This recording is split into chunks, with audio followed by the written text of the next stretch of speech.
Public Citizen, Communications Workers of America, United Steelworkers District 1, and United Auto Workers Region 1A. We're here in Detroit, which has seen firsthand how corporate-controlled trade deals like NAFTA have hollowed out our communities, outsourced our jobs, harmed workers and the environment here and around the world. And just down the street, there's a meeting of the Asia-Pacific Economic Cooperation. And during that meeting, there will also be discussions on the Indo-Pacific Economic Framework, or IPEF, a 14-nation trade framework that covers 40% of the global economy. President Biden has repeatedly stated that his administration is pursuing worker-centered trade, and IPEF is an opportunity to shape a new type of trade policy that uplifts workers across borders and tackles climate change head-on. But big tech and other corporate interests are pushing for IPEF to lock in rules that put their profits ahead of jobs, the environment, data privacy, and civil rights. These are some of the issues that we will be tackling today. So without further ado, I am excited to welcome Representative Debbie Dingell of Michigan's 6th, Representative Rashida Tlaib, Representative Rashida Tlaib of Michigan's 12th, and Representative Shri Thanedar of Michigan's 13th, where we are gathered today. Thank you all for being here. We have several local labor and civil society leaders who will ask questions of the members, and then we'll take questions from press and others online at the end. We may not have time for every member to answer every question, but this first one is for all three of you and comes to us from Laura Dickerson, Director of United Auto Workers Region 1A. Thank you, Laura. It's no secret that Detroit has been pulverized. It's no secret that Detroit has been pulverized by past trade deals that have shipped jobs overseas to corporations. Corporations that take advantage of lower wages. We deal with that here as well. How have each of you seen the impacts of trade policy play out here in your districts? And what are some of the key issues that need to be addressed in current and future trade deals? Well, welcome to the 13th district. I'm so proud to represent the city of Detroit in United States Congress. And like Melanie started and said about the impact of unfair trade practices, we have seen that here in Detroit, right? Is this on? Yeah. Okay. Good. So we have seen that firsthand. We have issues about corporate profits.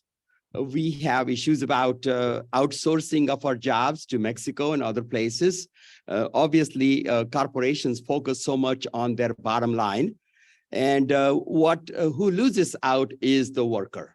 Who loses out is the worker, the wages, and our living conditions. So we have an unusual opportunity right now.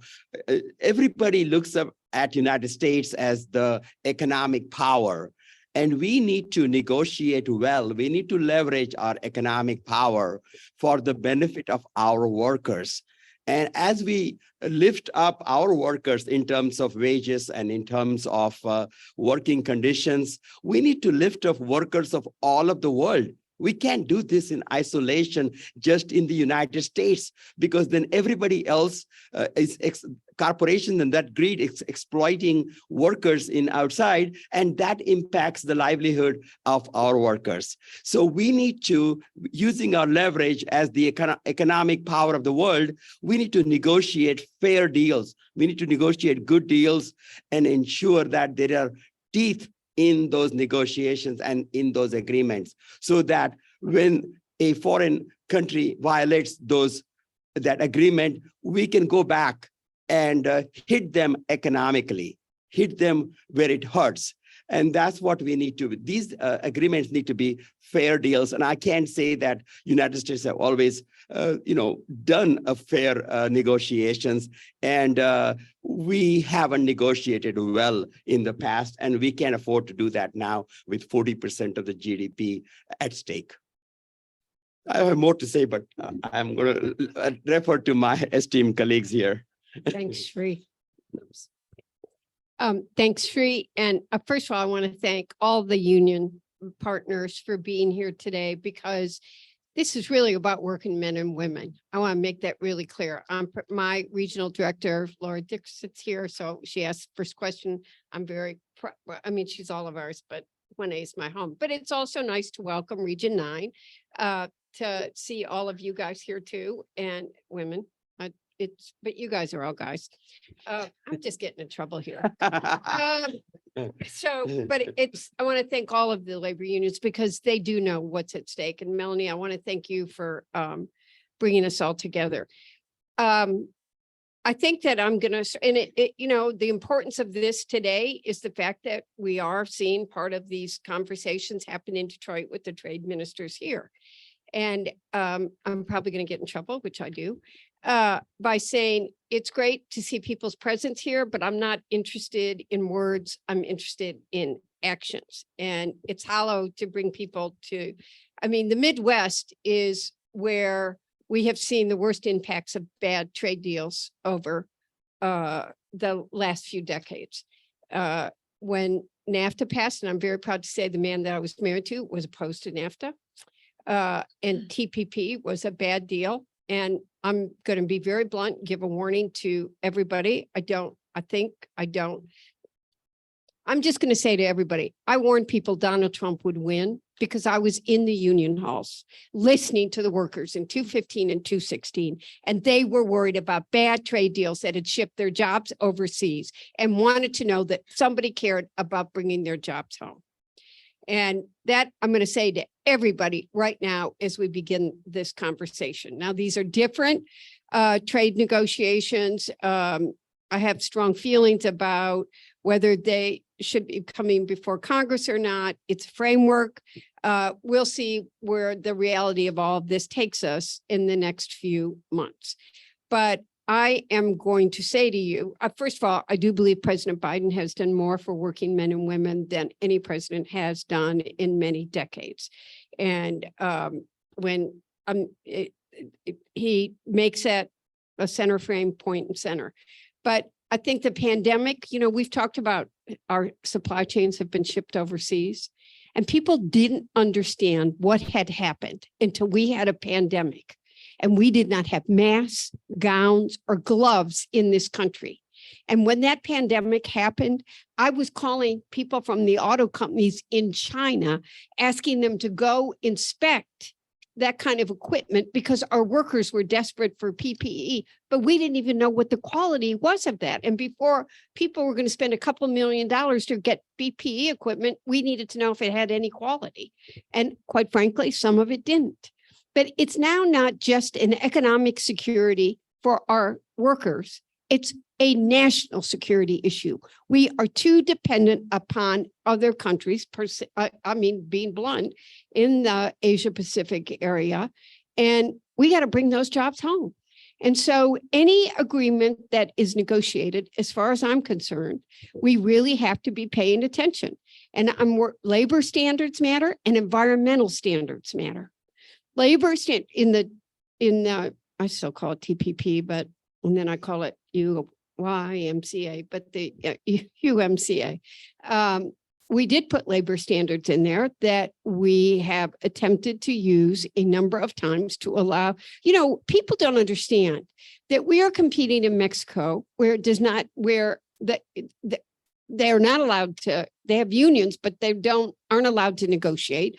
They don't have fair wages. And we have seen since the passage of UMCA that we have tried in a number of places to enforce the need to allow those local areas to be able to negotiate. You can't compete when people want to pay cheap wages and they don't pay benefits. We should be raising the standards of all workers every place. And we're looking at the future. We all care about climate change is real. We care about environmental standards, but we shouldn't be competing with other countries that don't have to meet environmental standards that we do.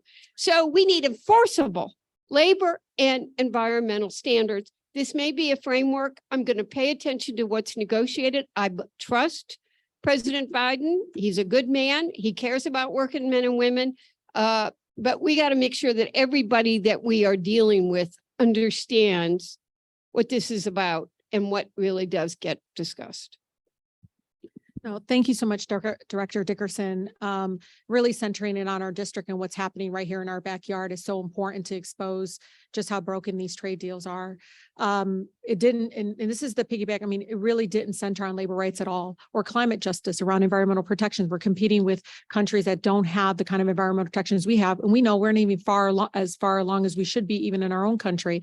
And so it's really important. You know, when one union job leaves our districts, I mean, it's because it's union job is community stabilizer. I really, truly believe that. One leaves, the whole neighborhood is impacted.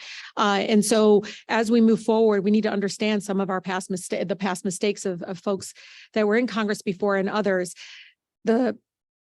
It's very clear you're asking us to compete with folks that don't have the same kinds of rights and the same kind of protections for our climate. And so it is clear that, you know, that was a big loophole in what is now us losing leverage right here at home. And it's impacting right in our backyard. We're losing leverage when we have to now compete in this way. And it's not as easy as my district always says, bring them back. We can bring them back and pull back, but the way we can do it is this large investment that we continue to do to subsidize some of this job creation is to put that language in there to require and for it's harder for them to leave.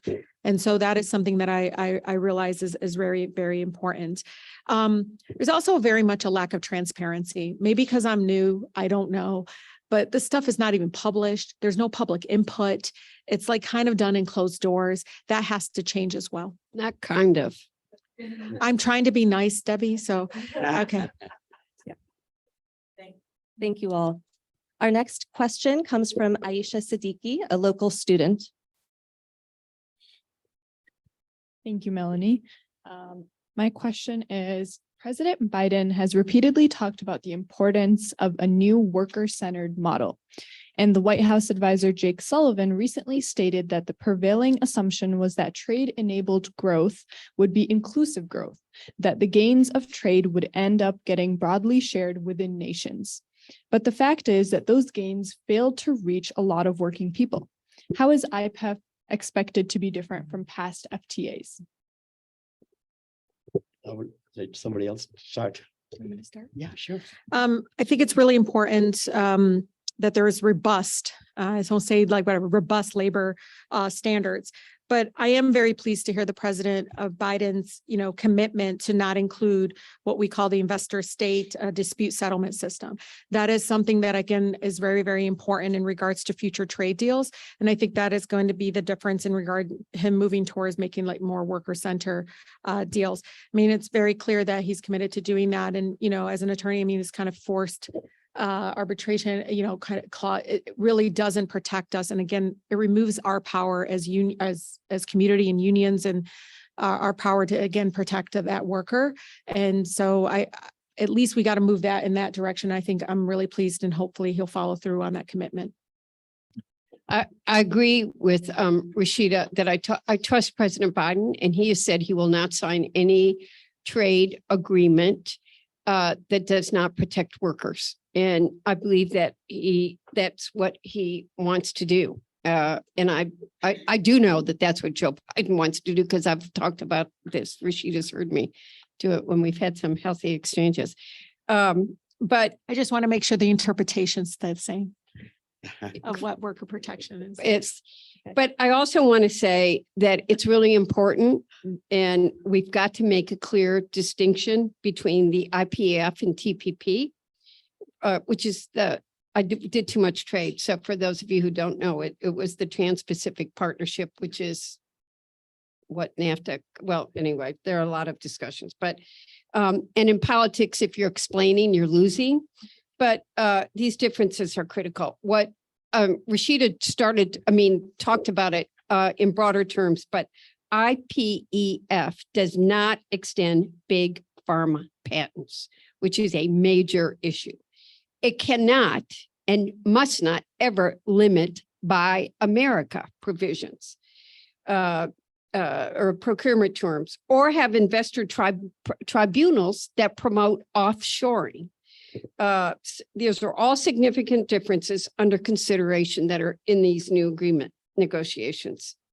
As I've said, if we stick to the status quo of previous agreements, we're going to lose the support of hardworking men and women, but I know that that's not what the president wants. And I really do take him at his word, but that's why this matters. It's why everybody here needs to be vocally engaged. You need to get your, I invite everybody to go into the union halls, not only 1A, but I mean, I called Laura after I'd been in one union hall last October and said, you're going to hear about it. It was the worst town hall I've ever had in my life.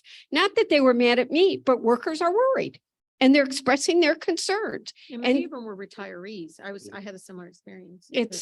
And what we want is to make sure that policymakers need to understand what working men and women in the halls on the line, working every day, their fears, their concerns, their worries about the future of their jobs. How do they compete with people that are being paid a quarter of what they're being paid? Make your voices heard. Again, we need to take our leadership and our economic power to negotiate better deals. Status quo is not a solution. We have a long way to go on keeping our climate, safe and addressing the climate crisis. So we are not even close to that. And talking about status quo would be totally irresponsible. We need to not only set higher standards for ourselves, but ensure that our partners follow those, and that we should take no less than and expect the same standards that we have for our labor, the same standards we have for quality, and same standards we have for environment. And we need to enforce that worldwide. And that's our responsibility as the leader of the free world. Thank you all for that. And I would just add that some of the terms that you all mentioned that are expected to not be in IPEF, that is the result of our movement, of everyone here. Absolutely result of this movement. And to keep us on track, I'm going to ask our next two question askers to ask one after another, and then the members can respond to both together. So we have up first Dan Vicente with the United Auto Workers, and then Charles Daniels with the Communications Workers of America. Yo, first off, thanks for the invite. Me and my guys came up from Philly and Buffalo, so we appreciate being here today. Before I ask my question, I just want to say real quick, U.S. workers are not anti-international workers, right? We want people in Asia and across the world to have good paying jobs. We've seen what bad trade agreements do. And if we don't put our foot in and fight for our wages and standards of living here, it'll affect the rest of the world, and it exposes international workers to more risk and pollutes the environment more. So we have to fight for everybody. So we're not anti-workers in Asia. We want them to have good jobs, but not at the expense of U.S. workers. That's right. That's really important. And another point to make is that people don't understand what unions have negotiated for them over the years. They have no appreciation that what they take for granted, the 40-hour work week, the healthcare, the benefits, but the clean and safe environment, a safe environment has been negotiated by your union, and you're competing with plants that have no OSHA kind of standards. So Puts them at risk, and we don't want them to get hurt, just like I don't want my guys in Philly to get hurt. And not only we are not anti-international workers, but we are, I think, because of our adherence to the labor policy and living wages and better working condition for the U.S. workers, we have raised worldwide standards, and we need to do that. So not only we're not anti-international workers, but because of us, people are going to be able to live and have living wages all across the world. So I see a better future for all of the world, and a better future for workers of the world to have better living conditions, better negotiating rights, better wages. and a safer workplace. So I think we are taking that leadership, and we can let that go for benefit of status quo. So I appreciate that. So just get to my question. I appreciate y'all. The U.S. is seeing a new wave of labor organizing across the U.S. and subsequently a new wave of union busting. We're also seeing big corporations that routinely outsource jobs to exploit workers abroad using joint ventures and other schemes to sidestep existing union contracts here, all while taking advantage of taxpayer incentives intended to create good union jobs. Do you believe we should ensure in these new trade deals that our international agreements support good union jobs while ensuring the labor rights are respected abroad so we don't encourage a race to the bottom across the whole world? Yes. We're gonna do four. Oh, we're gonna do a bunch of them? Because that one's an easy one. Yeah, Yes. yeah, great, good call, Dan. Great question, Dan. First, thank you to all three of you. I know that you firmly believe that morality and human rights doesn't end at the shores of America, and that an injury to one is an injury to all. So thank you very much. Much to what Dan just said, we have concerns about some of the member countries of the IPEF that don't have great human rights records, specifically the Philippines, where just a couple weeks ago, Alex De La Rosa was murdered. He was brutally killed, stabbed to death. And he was a prominent labor leader, an LGBTQ activist, and his group worked call center workers. And for years, they had been harassed and threatened. This is a country that's notorious for red tagging its own citizens. And then corporations here use that to exploit those countries for cheap labor and then to leverage that against our workers for lower wages and lower standards. So my question is, should a new trade deal be used to address those practices? And then do you have concerns that a trade deal like this with a country like the Philippines, that they would not adhere to that and those atrocities would continue? Thank you. Since you wanted to go first. So Dan, I completely agree. Yes. Look, I think nobody wants to talk about corporate greed, but we need to. We wouldn't have unions and labor if we didn't have to go up against the kind of focus on profit and greed that happens. And so I completely agree. Yes. But and again, it has to be strong and very meaningful. None of this cursory may or a but must kind of thing. When it comes to enforcement, it really matters here, because that's the thing. We can come up with a nice tight deal that prevents what happened to this, amazing activist organizer, and protecting someone that will speak up against that corporate greed and that kind of drive that comes out, and they're hiding behind many folks saying, because, they have suits on, right? They're in a little business and they know, but they're actually criminally acting by, again, targeting, those that are trying to, have human dignity in the workplace and fight back against that profit-driven, machine that comes out of some of these multi-billion-dollar corporations. But it has to be enforced. And so I'm hoping anything that comes out of this is obviously transparency and all these kinds of protections and centered on labor rights and climate justice, but it has to be enforced. And the only way you got to do it is we have to have the courage to claw back. We have to have the courage to say, we're not going to subsidize or allow products like this that are based off of death of people to come into our country. I mean, we have to kind of roll up our sleeves and understand who we're dealing with. Any other community seeing this, but because it's a corporation and those that are driven behind it, everybody kind of walks away and doesn't actually understand what they did to this person, and probably many others that were impacted and abused, right? So I think it's really important that anything we do has to be enforced, because we can say yes and everything, but if we're not actually putting some teeth into it and that claws it back or does something again to hold them accountable, I don't think we're going to see anything meaningful. Yeah, I also feel that we can deal with the governments. We can, we can make these agreements. We can put teeth into the agreement so we can enforce it. But the real power is with the workers.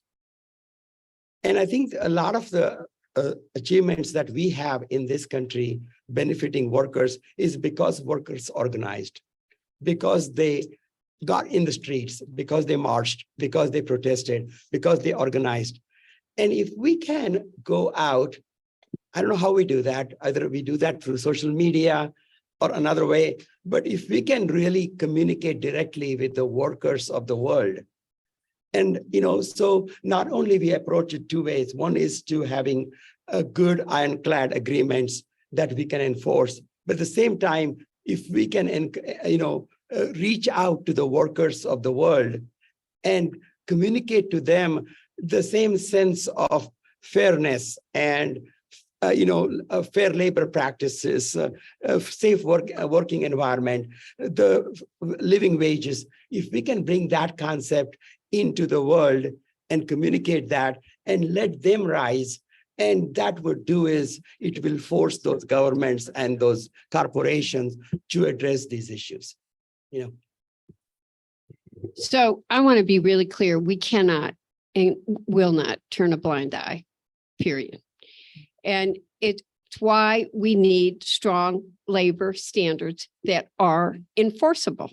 So it's why we need a mechanism for civil society to hold people accountable and to have appropriate, be able to actually require how you do hold them accountable. So that's why what's happening right now is so important.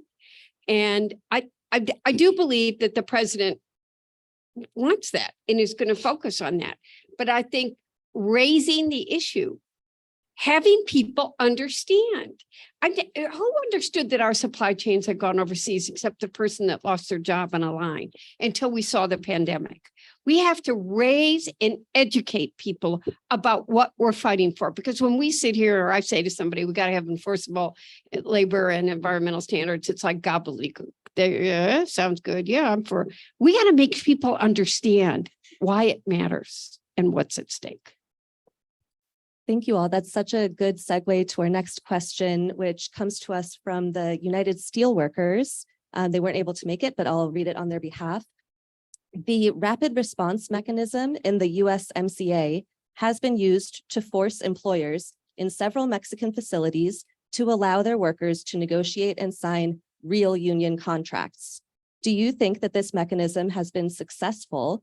And do you think such a facility-specific rapid enforcement mechanism should be replicated in IPEF and other trade agreements? Absolutely, yes. And, that should serve as a model to ensure something. So I'm just going to stay short here so that we can have more questions. Yes, I think we need to be talking about it, but I'm also going to say we got to make sure that we're holding people accountable again. There was in Mexico, it was a GM plant that they allowed a vote to occur, but people were threatened, workers were threatened. And so I know I actually want to praise General Motors and our government who went back and said to the Mexican government, this agreement doesn't mean you can turn a blind eye or let people be threatened. And there was another election. We have to really make sure that we're holding, and we need, corporations provide jobs, and the corporations need to be part of when they're in another country, abiding by those trade agreements and holding the union.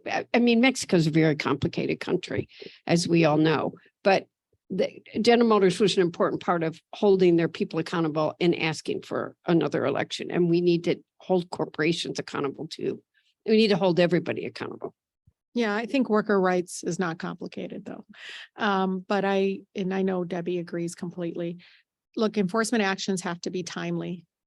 They do. The longer they wait, the more workers get hurt and the more we lose leverage too, I think. And then also it has to be targeted actions. And so it's great and successful. We got to remember those are very important integral parts of making sure that it continues to be successful, but timely enforcement is incredibly important in these kinds of negotiations. We have a couple more questions from folks in the room, but I want to remind those online that you can submit questions via the Zoom Q&A feature. So go ahead and get those in and we'll get to those questions at the end. Next up, we have Christy McGillivray from the Sierra Club. Oh, Christy. Hi there. I'm so glad to be here. And I'm really excited that we were invited to participate because I think far too often labor and environmentalists are pitted against each other, which is ridiculous and it's not accurate. Sierra Club is a union organization and we want to make sure that we protect public health, which means protecting worker health too. So I'm really glad to be here. This is great. So in IPEF, there includes a commitment right now to not weaken or reduce the protections afforded in domestic environmental laws in order to attract trade or investment. and for parties to effectively enforce their respective labor laws. But given the climate emergency that we're facing and the legacy of trade generating a race to the bottom on environmental protections, should we really be settling for commit to not weaken instead of pushing for the strongest possible environmental standards that we all really are collectively accountable for making sure are enforced? This is not a time for status quo. We got to be dreaming big, and we need to be looking at. We need to have the vision for a clean environment, and we need to communicate that and enforce that and take that leadership.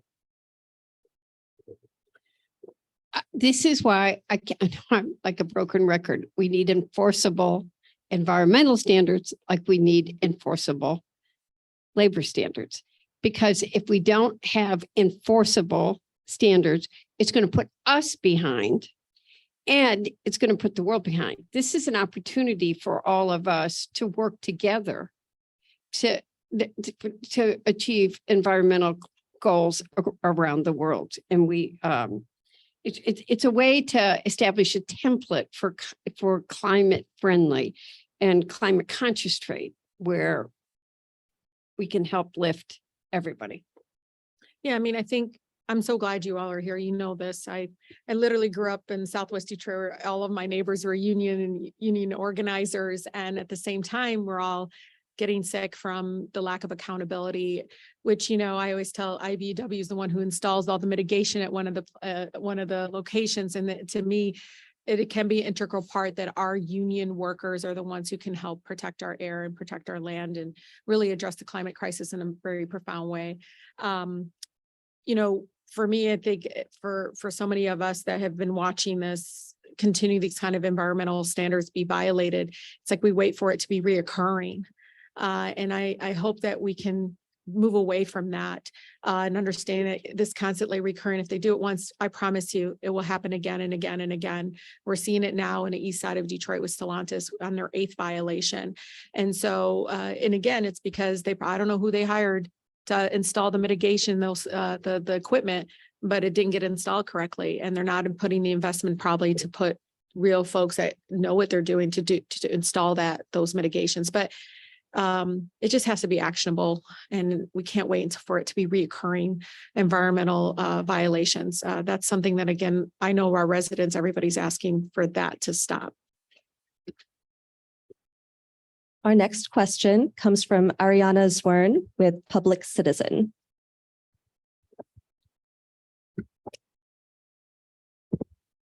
Hi, thank you all so much for being here. So as I'm sure all of you know already, the US and Japan recently signed a critical minerals agreement, which facilitates trade in the minerals needed to make electric car batteries. But that quickly negotiated deal had no meaningful labor or environmental standards in it, which to me is quite concerning. Are you also concerned about human rights abuses or environmental degradation from the mining and processing of these minerals? And are you at all concerned that these critical mineral agreements, so-called free trade agreements, can be created without any congressional oversight? Okay, I'm going to make it really clear that from the very when Rashida's laughing because I didn't know that the US-Japan deal had been negotiated. So when she said she was being nice, they're being negotiated behind closed doors. Yeah. And I want to express very serious reservations with this agreement signed with Japan on critical minerals and the precedent that it is setting in both the terms of labor and environmental standards of future agreements, period. And I have a number of concerns about fast tracking trade agreements. Congress has the sole authority to regulate commerce with foreign nations. And that's why I think we have a very serious oversight role to play. We have to reassert our constitutional role in approving trade authority, and we must vote on any trade deal that is involved with these countries. That's not a framework. That's negotiating it. And we shouldn't be negotiating any critical mineral agreements. I sat with labor. Labor here knows it. And the environmentalist knows that we know where we've got to go. electric vehicles are the vehicles of the future. But we can't be more dependent on Asia. We got to bring our dependency home. We need to be focused on developing those mineral supplies here. And we got to, build the pathway and build our domestic capacity to be able to mine and process critical minerals. While in this country, you're going to have to respect landmark environmental laws at the same time.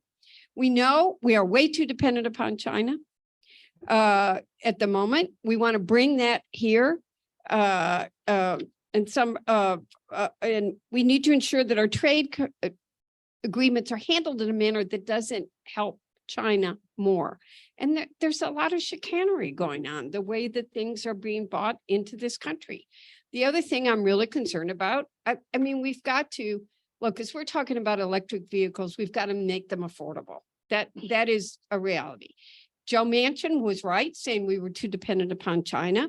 He put into the IRA bill, not my favorite name, which I always say to as well when I'm with these two, but that we had to, that if we're going to give a tax credit to someone, it's got to be made in America by American workers. And he's right about that. So we need to be support. I don't want chicanery. I want our American workers building these vehicles. I want those tax credits to be given here so that people can afford them more. And that's where I think our focus needs to be. So I don't want anything here to be done that it could be construed in a way that it's not, oh, well, this is American made because another, I'm going to get in trouble. I already know I'm in trouble. Tell the truth. I am, I do. That it'll be mined someplace in a dip, they'll switch names around it and That's try right. to make it so it appears that it was That's mined exactly here in what the that US is. and made by a US worker. That's not what this is about. That's exactly I right. want us to build these vehicles here. I want our workers to be paid a fair and decent wage. I want to get rid of the two-tier system. And I want us to build our capacity here to mine and develop new innovation and technology. China's ahead of us. We shouldn't admit it, but we got to invest here. Our government should be helping. Their government puts all their money into it and then steals our intellectual property. We need to be the United States of America put the world on wheels. I want us to stay at the forefront of innovation and technology. I want us to be building those vehicles here with good American jobs, good American minerals, and I want them to be affordable to all Americans.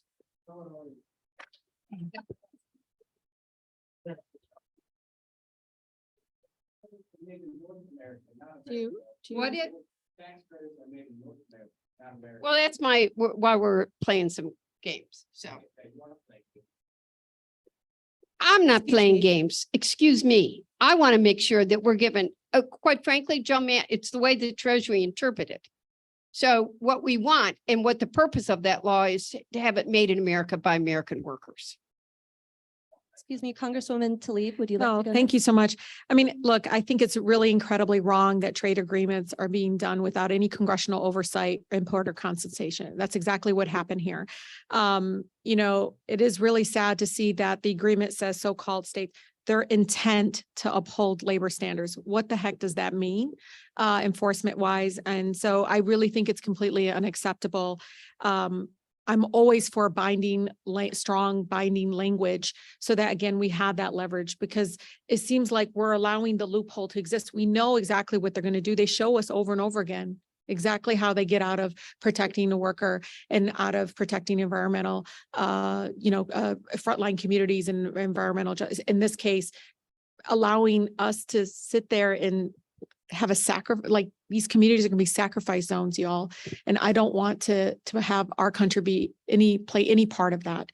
I think we can do better. And I mean, we have a pathway to do better. By the way, I've been telling everybody to get rid of those tier systems for a while, but that's just because I heard from so many of my neighbors who We hear about been it there from our 7-9 workers. years with saying the same. I'm just letting you know, I was like, this is so wrong, but I'm with you all on that. Yes. No. She absolutely is. Yeah. Well, we can't have trade agreements where labor is not at the table.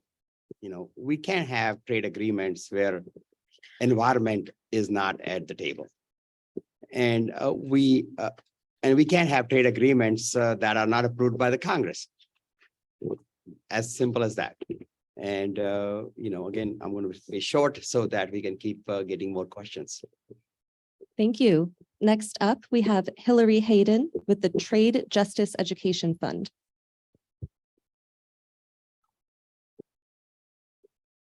Hi, thank you all so much for being here and for taking our questions. Tech companies like Amazon continue to reach into more areas of our lives than we can keep up with, absorbing businesses in our healthcare industry, permeating our education system, union busting, and mapping and listening to us in our homes through devices like Alexa. Big tech companies have fabricated the idea of digital trade and used their privileged access to negotiations to try to shape new trade deals, especially IPEF. How can our right to privacy and the rights of people around the world be protected from unregulated tech abuse? Thank you. I mean, I just want you guys to know that we were told by, we get briefed by any kind of security issues. So sometimes our government can see them trying to target us based on what committees we're on. I mean, serious, pretty serious. They told us, do not have Alexis in your home. Do not have any of these smart devices in your home. If we're telling members of Congress to be cautious, I mean, what are they doing to the American people? So I completely agree. We need to be very, very worried and at the forefront. So I really appreciate that question. I think it's important. But again, members of Congress are being briefed and told not to have these devices in their home. That alone signals that, our neighbors and American people are exposed. Look, we've already, you've heard in the last week that, okay, now I'm sitting here trying to tell how mad I'm making my staff every 5 minutes, but I'm me. Rashida knows I'm me. First of all, I have expressed, I totally trust President Biden. So this is not anti-Biden administration, but I want him to come into my halls. I want him to come into my worker halls and hear what people are saying. So, pillar one of this whole thing has been focused on tech, in the coast, not the heartland. And I'm like, come to the heartland and let's make sure that those issues are also being discussed as we're doing that, which I kind of addressed in critical minerals, et cetera, a minute ago. But this week, you've even seen some of the smaller tech companies express their concern about how the bigger tech companies are dominating these talks. And they're really worried that anti-competitiveness is going to be built into the framework of these agreements. And we have to make sure that that doesn't happen. The digital agreement, and by the way, we also need privacy legislation. We need it in this country and we need it in the world. These corporations are, I haven't decided what I want to do with TikTok yet, because I think it's very hard to ban one company. But we need to understand that China is collecting data on us. And we need to understand across all platforms, data is being collected. And we have no idea how that data is being collected or used and in what manner. And these young kids today, young kids, you don't care about privacy, but you need to know they're tracking where you go. They're tracking your health records. They're tracking what you say to people. You have no privacy, none, that is going to be used in God knows what way now and 30 years from now. We need strong privacy legislation in this country and across the world. So am I worried about what's being negotiated in this? Yes. And it needs to be worker focused, individual focused, and we need to make sure we are not setting any dangerous precedents. Well, privacy is an issue and it's going to be an issue, but look at a broader picture now. We're seeing corporations like Amazon, like Google and larger corporations. These are becoming so much of a monopolies. There is so much wealth is getting, concentrated into big corporations and the billionaires. I sit on the small business committee. And I'm trying to get access to funding and capital for a small mama papa shops, small businesses. We need to lift people at the bottom up because this gap between the rich and the powerful corporations and general people, this is widening. And the only way for us to address that is to promote entrepreneurship, help our small businesses, and provide them the resources because they create most of the jobs. And if we can help the small businesses, grow and provide the necessary means that they need, the capital that they need, we can close this gap. And we don't have this then mega powerful corporations and their greed that is infringing on our privacy. Thank you. So we will turn now to some questions from the Zoom. We have one from Stephen Overly at Politico. He says, the Biden administration is not negotiating IPEF under Trade Promotion Authority, aka Fast Track, and does not plan to submit IPEF to Congress for formal approval. Do you support the Biden administration taking this approach? And does Congress have the capacity to shape this agreement given this approach? What recourse, if any, will members of Congress have if you do not support the final version of IPEF? Okay, so I want to see where this all goes. And by the way, what I'm saying in this room is what I say to the administration every single day. Anybody who knows me that knows I'm not a bullshitter, I talk straight wherever I am. The trade part of the IPEF is not simple. It is 10 chapters, hundreds of pages, and it has binding provisions with 14 countries that cover more than 40% of the world economy. Just take that in. That's why I'm watching. We're going to see, they say it's a framework. I'm going to count how many binding provisions are in there and how it's going to affect my audit workers every day. I mean, you know, one of the things that is very daunting. I mean, is again, maybe because I'm new, I keep saying this, but the lack of transparency and engagement of Congress is really problematic. I mean, we're the ones that workers and folks are coming to, and there is no engagement directly to us. They come up with this deal and then they throw it at us and force us, or not enforce. I mean, they're going to force me to do anything, but push us to, you know, bend and wheel around things that, again, we didn't get a say in or input on. And so the lack of transparency with these trade agreements, I think, is really problematic. Not only trade, I mean, it's really problematic for our nation. Certainly, the administration cannot do this independent of Congress. It is Congress's responsibility to and be involved in all trade agreements. You know, I want to say this because I'm obviously concerned, but I got to tell, I actually said this to Rashida and I talked, we're known as double trouble. Sorry, Shri, but you don't want to be part of triple trouble. I said to her, you know, when I tried to raise this as an issue when we were doing the TPP and the USMCA, people rolled their eyes. They didn't believe what I was telling them. I kept trying to tell them, you need to come to Michigan. You need to hear how the workers are worried. Rashida was on the plane when I talked to the president. He hears me. He really knows that this is an issue. And I do believe that he is really not going to sign something that hurts the workers. But I think it's why it's so important that we raise our concerns. We say what the issues are and, you know, and I haven't exactly been quiet with any cabinet member about, you know, we need to make sure we're listening to what the workers are saying, and we need to make sure we know what's in these trade agreements. And I'm like, you see the three of us doing it, but, you know, we've got a trade working group that we've been meeting regularly. We've been expressing our concerns. The Senate, they may not get a lot done, but the Senate knows how to, I shouldn't be taking my cheap shot, but there's some very effective senators that are raising their voices and just asking questions. And, you know, that's what you do. People like us have a responsibility to ask the question. So we do try to get more transparency. Thank you. Next up, we have a question from Joe Kirshner at the Solidarity Center. It's hard to know because we can't see the text, but he says, we understand that IPEF will allow companies to enforce their quote unquote rights, whereas labor and environmental organizations will only be able to request.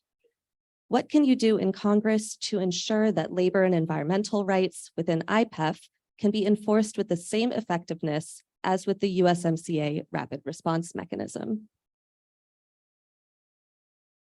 I think we've addressed that. We need to, again, labor has to be a part of it, and Congress has a responsibility to ensure that, you know, environment and labor is an inherent part of these agreements.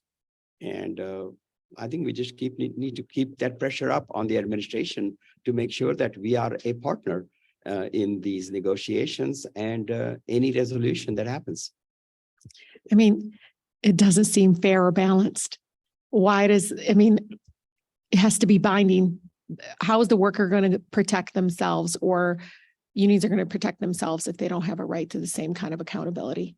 So I just, again, that is something that I don't know you can negotiate away. You're literally giving them the right to go ahead and violate certain standards when you don't give them a pathway for accountability.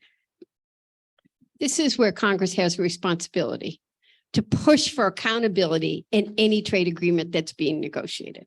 And the beginning of your question was accurate.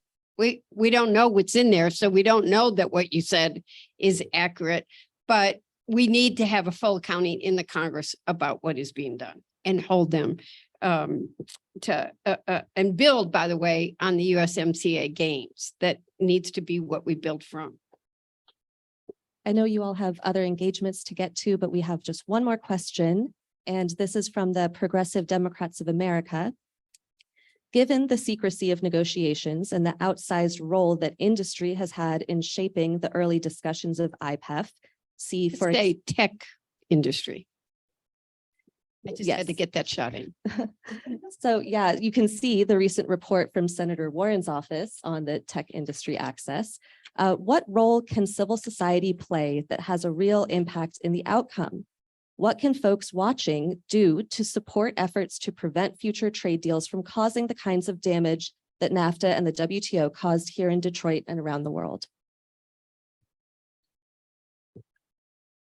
Well, we need to rise, we need to protest, and we need to organize and not accept this, whether it's from the Democratic administration or from the Republican administration. We just need to stand up. I was just going to say, disrupt business as usual, people. We've already learned our lesson. We trusted all this other language and these word games that they play. We cannot continue to do it. We learned our lesson. It's like if anybody tries to say, let's do it, but we already did and it didn't work. So we have examples of showing over agreement. It didn't work to do it that way.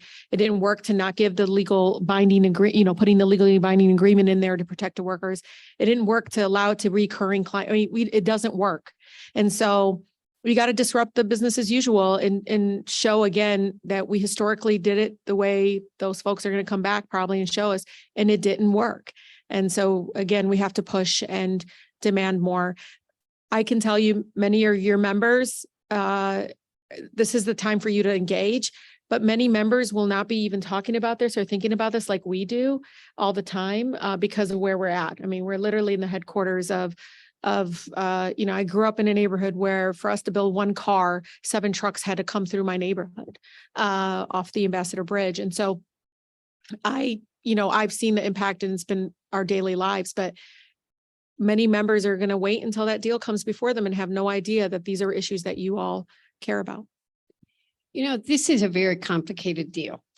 And everybody's talking about, not everybody, because most people don't even know that this is happening. And where there's not happening and the trade ministers weren't here this week, we wouldn't be gathered here. But those people that do follow it are focused on the technology, the Googles and the Amazons and aren't, which is why I have said to people, okay, who's watching out for the heartland? Who's watching out for manufacturing? And by the way, their workers they're not organized the way that the people in this room are, so that the auto workers or the steel workers or the communication workers are organized. So they don't even have people that are talking to them or telling them about what is happening. I would tell everybody, first of all, if you're a union member watching this today, you need to invite your member to come to a union hall, get them in there and and I don't want it to be, I love you all. I love my regional director. She's a very important part of my life, but she never, ever, ever tries to keep me from talking to all the members at 1A. I'm in there regularly. I hated COVID and Rashida's in there because we want to know what members are saying, but we try to go into every one of our locals. I hated giving her my favorite. My favorite local was Local 600. It's because it's right there always on my way. I'm going to stop by. But I always lived there too, you know, and, but we're in our union halls. I mean, I said to my staff again, I want to be in Mass every, now that services you know, members weren't meeting in the, well, the UAW was, that one last October, but a lot of the, members weren't meeting, but now they're back in those halls. Invite your member of Congress to come in and ask them questions and ask them to express their concerns. So start there. And we need to find a way to communicate with workers on the coasts and in the tech industry that they really care about what's happening and that their future is being impacted by this, and find a way to engage them and get them engaged. Hold town hall meetings, have, you know, the Sierra clubs here, the environmentalist groups are here. They care deeply about the environmental standards. We need to, let's get, everybody needs to use their grassroots power to organize and educate, and then make your voices heard. I think there's nothing, but I am not afraid of doing town halls. I did 5 town halls in one weekend and told both of them I would never do that again. But only because it's, you know, but I want a town hall every week because I want to know what people are saying, or I want to be in a union hall. And I'm begging you all, make sure your members are hearing from you. Get them into a hall where there are a lot of opinions and have them listen and make your opinion, make your voices heard. Thank you all so much. And it sounds like we're all hopeful. We are watching and we're going to keep fighting. So thank you all members so much. And thank you all to those who are here and those online. Thanks so much. You can come up. You want to come up? Yeah, I just wanted to ask,